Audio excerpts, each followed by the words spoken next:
جب میدان کربلا میں امام علی مقام امام حسین رضی اللہ تعالیٰ عنہ کو شہید کر دیا گیا تو یزید نے اپنے ظالم گورنر عبید ابن زیاد کو حکم دیا کہ امام حسین رضی اللہ تعالیٰ عنہ کے سر کو کاٹ کر اسے شام بھیجا جائے تاکہ یزید لوگوں کے سامنے اس مقدس سر کی بے حرمتی کر سکے جس کو نبی کریم صلی اللہ علیہ وسلم چوما کرتے تھے۔ اس طرح لوگ جان جائیں کہ اس جنگ میں یزید کی فتح ہوئی اور اہل بیت رسول کی شان کو کم کر دیا جائے، لہٰذا شمر نے امام حسین اور 72 شہدائے کرام کے سروں کو کاٹ کر نیزوں پر بلند کیا اور تمام سروں کو کوفہ کی مسجد میں ابن زیاد کے سامنے پیش کیا۔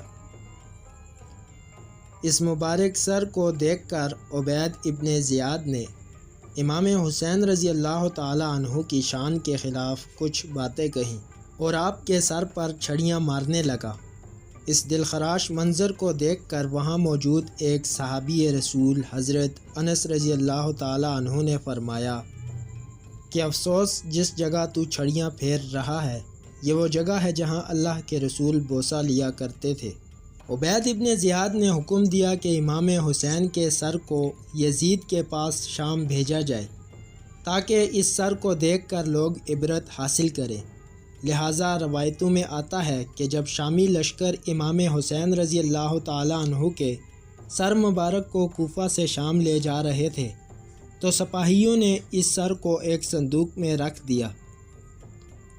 سفر بہت لمبا تھا۔ جب بھی قافلہ والے کسی مقام پر پڑاؤ ڈالتے تو امام حسین رضی اللہ تعالی عنہ کے سر کو صندوق سے نکال دیتے اور ایک نیزہ پر رکھ کر اس کی حفاظت کرتے، پھر روانگی کے وقت سر مبارک کو صندوق میں رکھتے اور روانہ ہو جاتے۔ اس طرح سفر کے دوران ایک رات وہ ایک کلیسا کے پاس پہنچے جہاں عیسائی عبادت خانہ تھا۔ سپاہیوں نے اس رات اس کلیسا میں آرام کرنے کا فیصلہ کیا، لہٰذا سپاہی اس کلیسا میں داخل ہوئے۔ وہاں موجود پادری کو کہا کہ آج رات ہم یہیں رکیں گے۔ سپاہیوں نے اس صندوق کو ایک کمرے میں رکھ دیا۔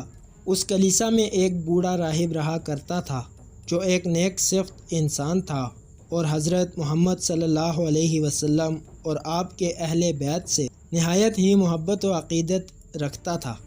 جب عبادت خانہ میں رہنے والے عیسائی نے رات میں دیکھا کہ عبادت خانے سے آسمان کی طرف عظیم الشان نور بلند ہو رہا ہے تو راہب ان سپاہیوں کے پاس آیا اور کہا کہ تم کون ہو اور یہ سر مبارک کس کا ہے؟ ان لوگوں نے کہا ہم اہل شام ہیں اور یہ سر محمد صلی اللہ علیہ وسلم کے نواسے امام حسین کا ہے۔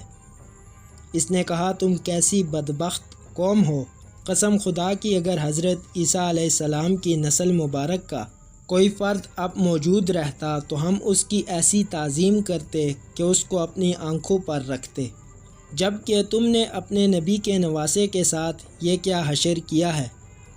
پھر کہنے لگا اے لوگو، مجھے 10,000 دینار میرے آباء و اجداد سے وراثت میں ملے ہیں۔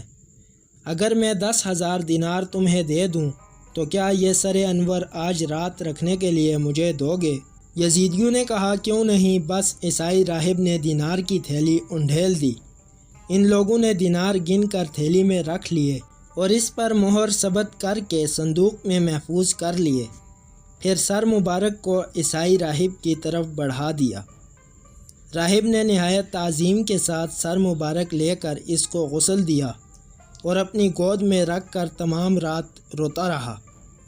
جب صبح کا وقت قریب ہوا تو کہا اے سر انور، میں اپنے آپ ہی پر قابو رکھتا ہوں اور گواہی دیتا ہوں کہ اللہ کے سوا کوئی معبود نہیں اور آپ کے نانا محمد صلی اللہ علیہ وسلم اللہ کے سچے رسول ہیں۔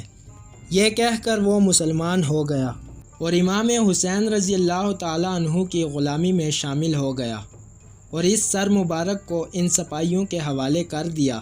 ان لوگوں نے سر انور دوبارہ صندوق میں رکھا اور روانہ ہو گئے۔